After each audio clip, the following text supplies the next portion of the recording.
Hello student, today we discuss our topic states of matter from chapter 1st chemistry class 9. Okay, so let's start our topic. States of matter. States of matter generally हमारे कितने हैं? 3 solids, liquid और gases. ठीक है, तो आज इसकी physical properties को देखेंगे, इनके कैरेक्टरिस्टिक्स को देखेंगे. ठीक है, तो स्टार्ट करते हैं सॉलिड से. Solid strong intermolecular forces means solid have strong intermolecular forces. What is strong intermolecular forces? Let's discuss. Before this we have to know what is intermolecular forces. The forces which is act between the two molecules are called intermolecular forces. These are attractive forces. Okay, means जो दो molecules हैं उनके बीच में जो forces लगते हैं ना, उन्हीं को क्या कहते हैं? Intermolecular forces. और ये होते कैसे हैं? स्ट्रांग होते हैं और सॉलिड के केस में. और ये क्या होते हैं? अट्रैक्शन, एक दूसरे को अट्रैक्ट करते हैं. यानी कि जो एक फोर्स जो दो मॉलिक्यूल्स के बीच में लगे और दोनों मॉलिक्यूल्स क्या करें? एक दूसरे की तरफ अट्रैक्ट हों, उन्हीं को क्या कहते हैं? उसी फोर्स को इंटरमॉलिक्यूलर फोर्स कहते हैं. सॉलिड्स के केस में ये बहुत ही ज्यादा होता है. ठीक है, इसीलिए जो इनके बीच का स्पेस होता है वो भी कम होता है. यानी कि जो मॉलिक्यूल्स के बीच में स्पेस होगा वो क्या होगा? बहुत ही लेस होता है. जब इंटरमॉलिक्यूलर फोर्सेस ज्यादा होंगी तो एक दूसरे को अट्रैक्ट भी तो उतना करेंगे और अट्रैक्ट करेंगे, इसीलिए इनके बीच का जो स्पेस होता है नेग्लिजिबल होता है. ठीक है, आते हैं थर्ड पॉइंट पे, high density and melting point. Density होता है मास पर वॉल्यूम. ठीक है, यानी कि एक वॉल्यूम में कितना मास है, तो मास कब ज्यादा होगा? जब इसके मॉलिक्यूल्स ज्यादा होंगे, एटम ज्यादा होंगे. तो हमें पता है कि सॉलिड्स के केस में जो मॉलिक्यूल्स होते हैं बहुत ही ज्यादा अटैच होते हैं, यानी कि एक दूसरे से बहुत ही ज्यादा क्लोजली पैक्ड होते हैं. इसके बाद इससे जो मॉलिक्यूल्स एक वॉल्यूम में अगर देखा जाए कि अगर हम वॉल्यूम ले लेते हैं क्यूब, अगर एक क्यूब ले लेते हैं तो इसके मॉलिक्यूल्स क्या होंगे? बहुत ही ज्यादा होंगे. इस क्यूब में इसके स्पेसेस कम होंगे, तो जाहिर सी बात है इसकी डेंसिटी ज्यादा हो जाएगी. इतने हैं वॉल्यूम में बहुत ही ज्यादा मॉलिक्यूल्स आ जाएंगे. लेकिन ऐसा लिक्विड और गैसेस के केस में नहीं होता है. हम बात करेंगे इसके बारे में. ठीक है, melting point and boiling point ये इसकी क्या होती है? ज्यादा होती है. क्यों होती है? हमें पता है मेल्टिंग पॉइंट क्या होता है? The temperature at which solids converted into liquid and the temperature at which liquid converted into gases is called boiling point. Okay, तो melting और boiling point भी इसका बहुत ही ज्यादा होता है. क्यों? क्योंकि इंटरमॉलिक्यूलर जो फोर्सेस होते हैं वो अगर ज्यादा होंगे तो मॉलिक्यूल्स को दूर करने के लिए हमें जो फोर्स लगाना पड़ेगा वो भी ज्यादा लगाना पड़ेगा. बात तो समझिए, जब इनके बीच का जब फोर्स ऑफ अट्रैक्शन ज्यादा होगा तो उस फोर्स से ज्यादा हमें इनको काइनेटिक एनर्जी देनी पड़ेगी. ये दूर कब जाएंगे? एक दूसरे से मेल्ट कब होगा? जब ये इसके बीच के में स्पेस हो, यानी कि जो इंटरमॉलिक्यूलर स्पेस है वो राइज कर जाएगा, तभी ये जाके मेल्ट होगा, नहीं तो सॉलिड में रहेगा. पता है ये. और फोर्स ऑफ अट्रैक्शन इसका बहुत ही ज्यादा है. दूर कब जाएगा इसका मॉलिक्यूल? जब हम काइनेटिक एनर्जी बढ़ाएंगे. यानी कि अगर हम इसको हीट देंगे इस मॉलिक्यूल्स को, तो ये क्या हो जाएगा? इसकी काइनेटिक एनर्जी बढ़ेगी और काइनेटिक एनर्जी बढ़ेगी तो दूर जाएंगे. दूर जाने के लिए इनको उतनी ज्यादा हीट एनर्जी की जरूरत पड़ेगी, यानी कि टेम्परेचर इनडायरेक्टली हम कह सकते हैं कि जो इतनी ज्यादा बढ़ेगी कि उनके फोर्स को ब्रेक कर जाए, यानी कि जो फोर्स है उससे ज्यादा हो जाए, तब तो ये दूर जाएंगे. नहीं तो जाना पॉसिबल है नहीं. तो हीट भी ज्यादा लगेगी और हीट जब ज्यादा होगी तो मींस टेम्परेचर भी ज्यादा होगा. इसीलिए मेल्टिंग पॉइंट और बॉइलिंग पॉइंट भी इसका ज्यादा होता है. They can not be compressed. Solids को कंप्रेस करना पॉसिबल नहीं है क्योंकि इनके स्पेस है ही नहीं, तो दबेंगे कब? जब स्पेस होता तब तो मॉलिक्यूल्स अटैच होते हैं एक दूसरे से, अपने स्पेस को कम करते हैं, यानी कि एक दूसरे के पास जाते हैं. जब इनके बीच में स्पेस पहले ही बहुत ज्यादा नेग्लेक्ट है तो ये कंप्रेस भी नहीं होते, यानी कि इनके अंदर जो कंप्रेसिबिलिटी की प्रॉपर्टी है वो बिल्कुल ही ना के बराबर है. They can not flow. हमें पता है कि सॉलिड का जो शेप और साइज है वो फिक्स होता है। मींस अगर हमारे पास क्यूब है तो क्यूब ही रहेगा, वो ऐसा नहीं है कि सीट में कन्वर्ट हो जाएगा हम इसको कहीं अगर रख देते हैं तो, ठीक है। तो इसका जब शेप साइज फिक्स है तो ये फ्लो कैसे करेगा, इसके मॉलिक्यूल्स एक दूसरे से क्लोजली अटैच है तो ये फ्लो भी नहीं करता है, ठीक है। तो पहली प्रॉपर्टी है स्ट्रॉन्ग इंटरमॉलिक्यूलर फोर्सेस, इनके बीच का फोर्स जो होता है बहुत ही ज्यादा स्ट्रॉन्ग होता है। वेरी लेस इंटरमॉलिक्यूलर स्पेस, जो स्पेस है वो कम होगा।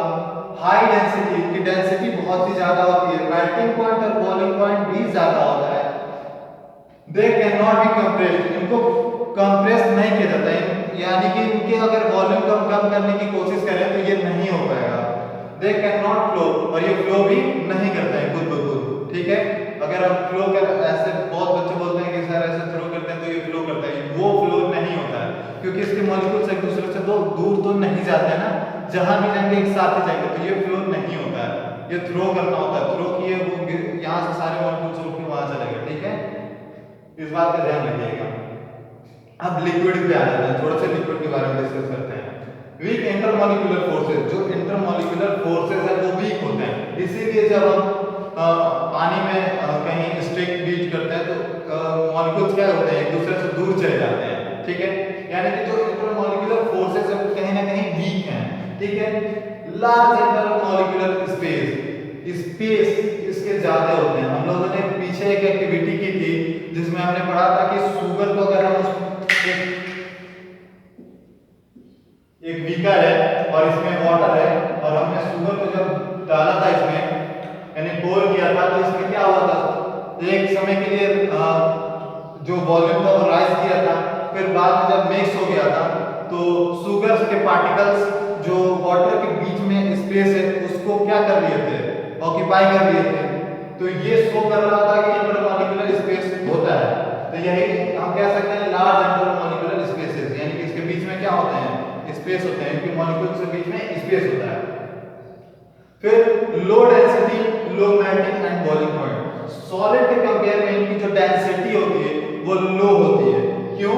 क्योंकि इंटरमॉलिक्यूलर स्पेस होते हैं, इंटरमॉलिक्यूलर स्पेस होंगे तो जितने मॉलिक्यूल्स हम इतने वॉल्यूम में, जितने मॉलिक्यूल्स हम सॉलिड के ले लेंगे उतने लिक्विड के लेने पॉसिबल नहीं है। तो हम ये कह सकते हैं कि जो डेंसिटी है सॉलिड से क्या है कम होती है, और इनके मेल्टिंग और बॉइलिंग पॉइंट भी कम होगी।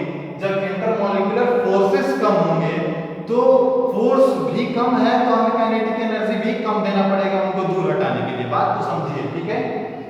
जब फोर्सेस कम होंगे एक दूसरे से अट्रैक्ट ये ज्यादा नहीं होंगे, यानी कि इनके बीच का जो फोर्स है वो कम होगा, तो हम थोड़ी सी काइनेटिक एनर्जी देंगे, यानी कि काइनेटिक एनर्जी कहां से मिलेगी, हीट से, थोड़ी सी देंगे ये दूर चले जाएंगे, बात को समझिए। इसीलिए इसका मेल्टिंग और बॉइलिंग पॉइंट कम होता है, ठीक है।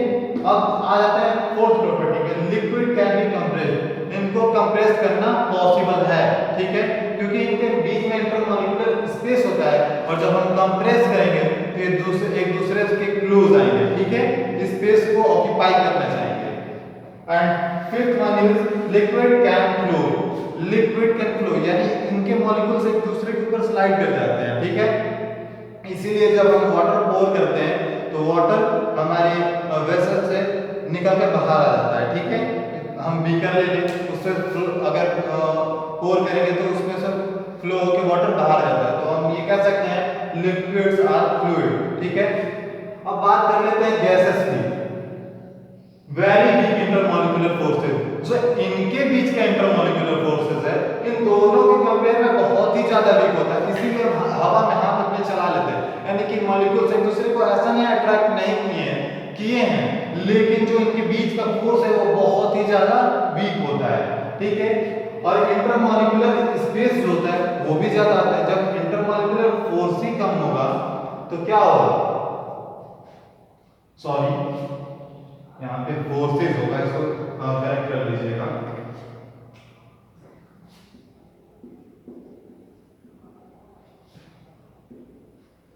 जो इंटरमॉलिक्यूलर फोर्स होता है वो बहुत ही ज्यादा वीक होता है, और जो इंटरमॉलिक्यूलर स्पेस होता है वो ज्यादा होता है। तो जब इंटरमॉलिक्यूलर फोर्स कम होगा तो इंटरमॉलिक्यूलर स्पेस ऑटोमेटिक ज्यादा होगा, ठीक है। डेंसिटी इसकी इन दोनों के कंपेयर में बहुत ही ज्यादा लो होती है। क्यों?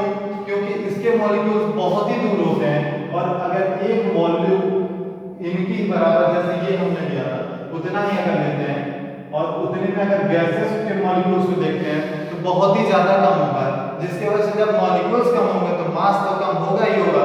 तो मास अगर कम होगा, वॉल्यूम उतना ही है, तो इन दोनों के कंपेयर में इसकी डेंसिटी क्या होगी? लो होगी। Gases are highly compressible. Gases बहुत ही ज्यादा कंप्रेसिबल होते हैं क्योंकि इनके बीच में जो इंटरमॉलिक्यूलर स्पेस है वो बहुत ही ज्यादा होता है, जिसकी वजह से इनको कंप्रेस करना पॉसिबल होता है। ठीक है। जब हम लिक्विफाइड पेट्रोलियम गैस जो लेते हैं वो पूरी तरह से क्या है? कंप्रेस्ड गैस है। ठीक है।